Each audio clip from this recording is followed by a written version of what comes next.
Assalamualaikum dan selamat pagi kembali bersama saya Dana Faizal dalam Olympia Think Tank, satu perkongsian khas daripada Olympia Education Malaysia tentang pendidikan dan isu-isu terkini. Jadi pada hari ini macam biasalah, kalau kita ada dalam Olympia Think Tank, mesti ada topik hangat yang kita nak cerita. Dan topik hari ini saya rasa sangat dekat dengan hati para penonton dan juga kita bawakan juga orang yang layak untuk bercakap tentang topik ini. Topik kita hari ini adalah wanita berdikari, ancaman ataupun kekuatan.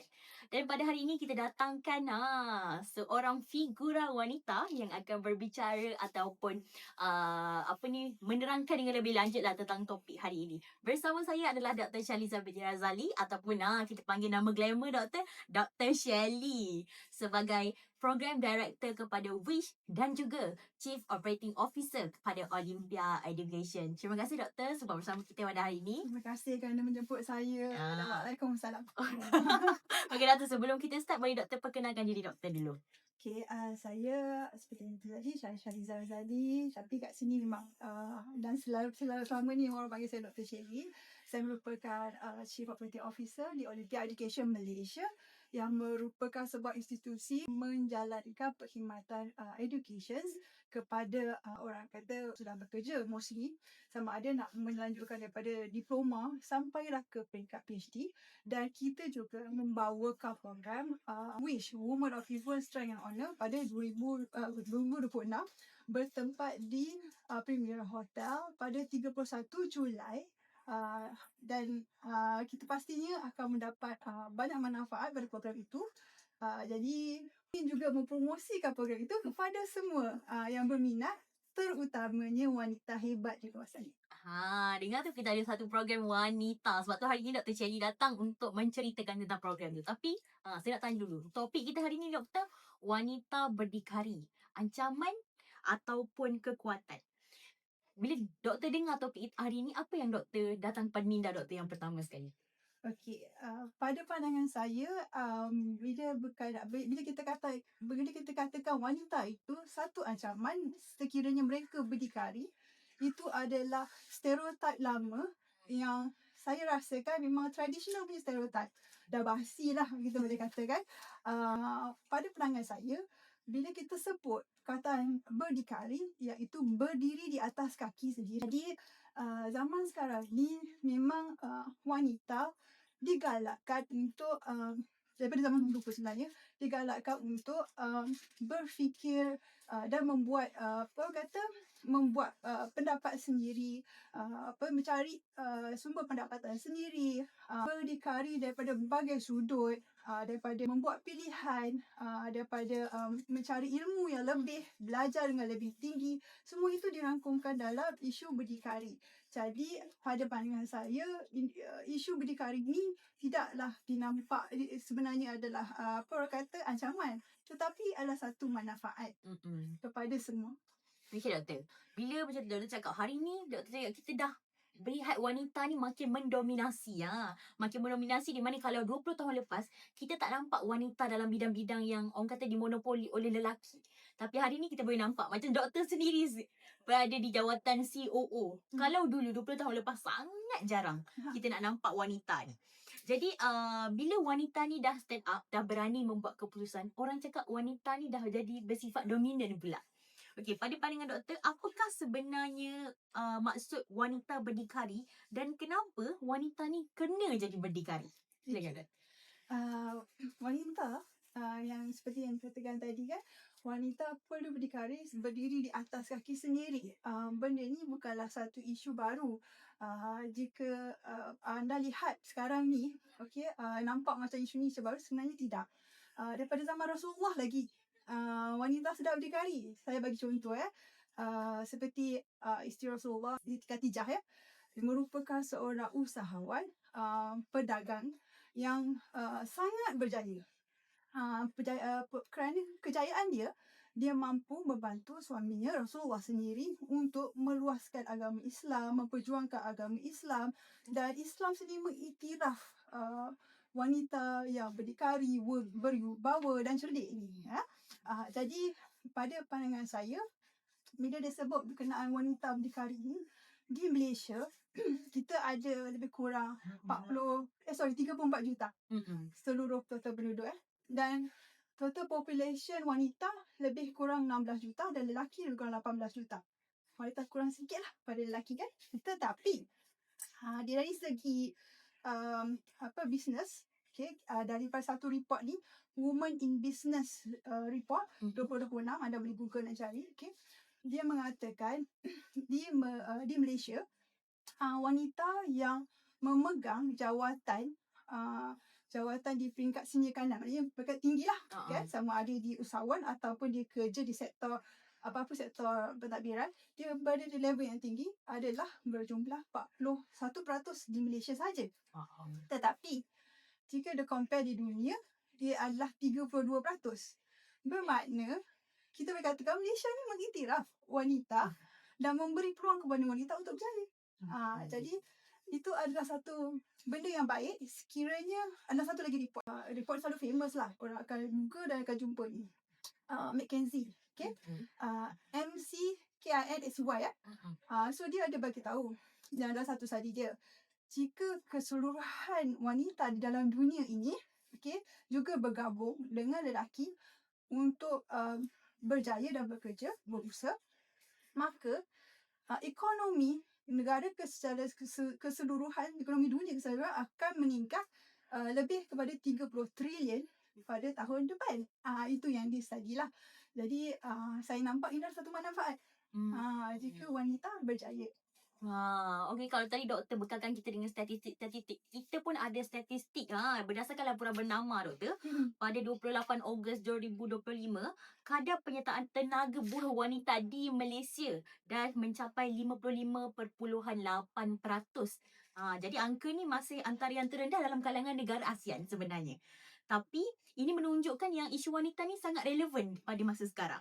Okey, jadi adakah doktor rasa bila mana wanita ni dah melihat ataupun memonopoli tenaga buruh ni, adakah itu adalah satu ancaman kepada orang kata peranan tradisional wanita itu sendiri? Bila balik kepada wanita, wanita memikul tanggungjawab yang lebih. Memang wanita berkeluarga perlu menguruskan keluarga. Menjadi berjaya dan berkejaya tidak bermakna mereka tidak memerlukan lelaki, mereka tidak memerlukan keluarga. Keluarga perlu memberi support untuk wanita-wanita ini berjaya. Jadi bila dia katakan tenaga buruh meningkat di Malaysia, kita juga harus lihat daripada segi statistik berapa ramai penduduk rakyat Malaysia tadi kan, berapa peratusan perempuan dan berapa peratusan lelaki. Dan di situ dari sudut kejayaannya yang saya cakap tadi, yang memegang higher level tu kuat tinggi. Higher level kita nampak pada yang higher level lah, sebab dia kata berburuk ialah semua. Betul. Yang higher level lebih tinggi berbanding Asia lain. Jadi itu yang kita nak lihat. Kejayaan yang merupakan di Malaysia ni, kita menggalakkan, memberi peluang kepada wanita untuk berjaya, untuk membuka perniagaan, untuk belajar lebih tinggi. Semua peluang-peluang itu disediakan. Jadi sekiranya tak ambil peluang tu agak kerugian lah bagi wanita di luar sana. Okey doktor. Doktor hari ini juga sebagai program director Women of Influence, Strength and Honour. Dan yang saya sukanya kita punya motto untuk WISH ni adalah Honouring Women, Inspiring Nation. Dia jadi platform yang menghimpunkan wanita daripada pelbagai latar belakang. Okey, macam mana sebenarnya doktor ataupun inisiatif daripada doktor sendiri, macam mana WISH ni sebenarnya nak membuktikan wanita berdikari adalah satu kekuatan dalam kepimpinan, kerjaya dan juga masyarakat? Apa mission doktor sebenarnya?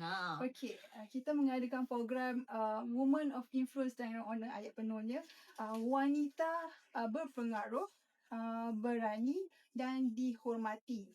Bahasa Melayunya kan. Jadi ini adalah satu lingkungan topik yang menarik di mana kita pada hari itu kita ada beberapa program dan mula-mula di start dengan conference, persidangan yang mempunyai 3 topik, merangkumi daripada aspek keusahawanan, inspirasi, social impact. Lepas tu kita pergi pada education dan teknologi, dan kita pergi pula pada track kedua, ketiga ialah finance. Dan selepas tu kita juga ada kita ada House of Style, itu tunjukkan fashion dan juga booth pameran. dan pada malam harinya dia akan ditutup dengan majlis penganugerahan award. Jadi dari situ kita nampak ia adalah satu aktiviti. Daripada aktiviti itu kita berharap kita akan menjadi salah satu penyumbang kepada data statistik. Macam yang saya cakap tadi, Women in Business report, dia ada keluarkan data-data berapa persen wanita berjaya. Lepas tu kita ada McKinsey yang saya cakap tadi. Jadi daripada situ kita boleh lihat. Daripada program kita adakan ni, kita harap akan menjadi satu benchmark seperti forum women forum yang famous di dunia, dan dia akan menjadi satu forum yang famous di Malaysia. Faham. Okey doktor, dalam banyak keratan berita ni kita tahu kalau macam Datuk Siti Nurhaliza, orang yang dah terkenal, Niloufar, semua tu orang yang dah terkenal. Tapi macam mana pula untuk figura wanita yang memang ada tapi tak pernah diiktiraf? Macam mana sebenarnya pengiktirafan daripada Wish akan bantu diorang untuk bangkit atau memperkenalkan diorang ni sebenarnya kepada Malaysia ataupun dunia sekali?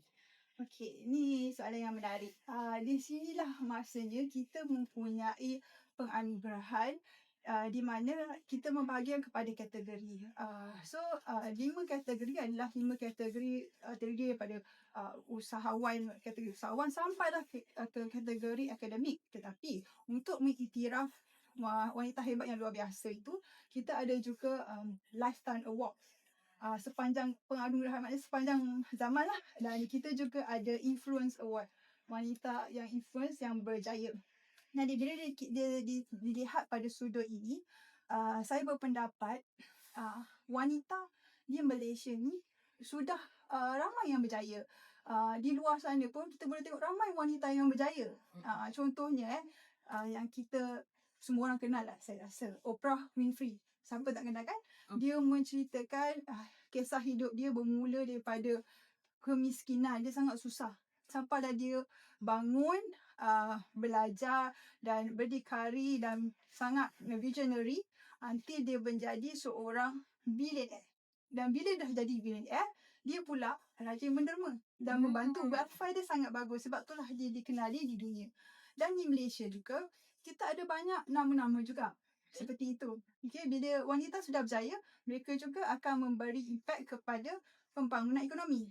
Salah satu saya boleh cakap, mungkin kita boleh cakap macam Datuk Seri Maznah yang merupakan Secretary Force kan, sangat famous. Kita juga ada Tan Sri Rafidah Aziz, our Arya Lady.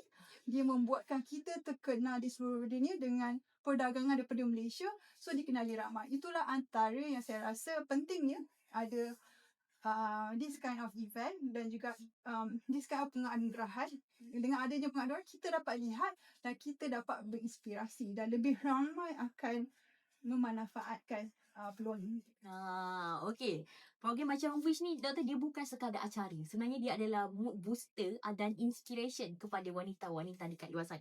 Jadi akhirnya apa mesej doktor untuk menggalakkan lebih ramai wanita-wanita hebat dekat luar sana untuk datang menyertai Wish ni? Silakan doktor. Kepada wanita hebat di luar sana dan juga kita tak lupakan para lelaki lah kan. Para lelaki yang ingin menyokong wanita, anda juga dijemput untuk datang ke persidangan ini kerana di sesi persidangan ini kita ada buat networking, maknanya jaringan strategik. Anda boleh lebih mengembangkan mana yang baru nak memulakan bisnes ataupun ingin lebih berjaya dari segi akademik ataupun yang ingin mendapat lebih banyak connection melalui pertubuhan. Kita ada banyak pertubuhan di sana. Contohnya kita ada daripada Datuk Dr. Hafsah sendiri, Women Foundation. Kita ada Puan Sariza, dia adalah about pertubuhan wanita, pengusaha wanita. Kita juga ada Datuk Aziz, ikon wanita kan. Kita ada ramai lagi. So di sana anda bukan saja boleh bertukar-tukar kad, tapi anda juga boleh mengetahui lebih lanjut. Di samping itu kita juga ada booth pameran. Booth itu terdiri daripada perbankan, universiti, daripada Maricorp, daripada banyak lagi agensi yang mana mereka juga mencari ejen yang ingin berhasrat ingin membuka bisnes. So di situlah masanya. Jadi datanglah beramai-ramai ke Wish, WISH 2026, anda boleh Google, atau anda juga boleh hubungi talian kami. Kami beroperasi 24 jam di 011-5581-9299, atau anda boleh layari website kami di wish.myfec.my. Jadi bagi anda di luar sana wanita-wanita yang rasa wah apa ni Wish, jangan lupa untuk layari ataupun terus hubungi tim kami yang akan beroperasi selama 24 jam untuk mengetahui dengan lebih lanjut mengenai Wish 2026. Terima kasih doktor atas kesudian hadir hari ini, dan buat anda di luar sana jangan lupa untuk hadirkan diri dan melihat sendiri macam mana kita mengangkat wanita, menghargai wanita dan melihat kejayaan-kejayaan wanita di luar sana. Jadi jangan lupa untuk tekan like, share dan subscribe YouTube Olympia Education. Kita jumpa lagi pada episod akan datang. Bye. Assalamualaikum.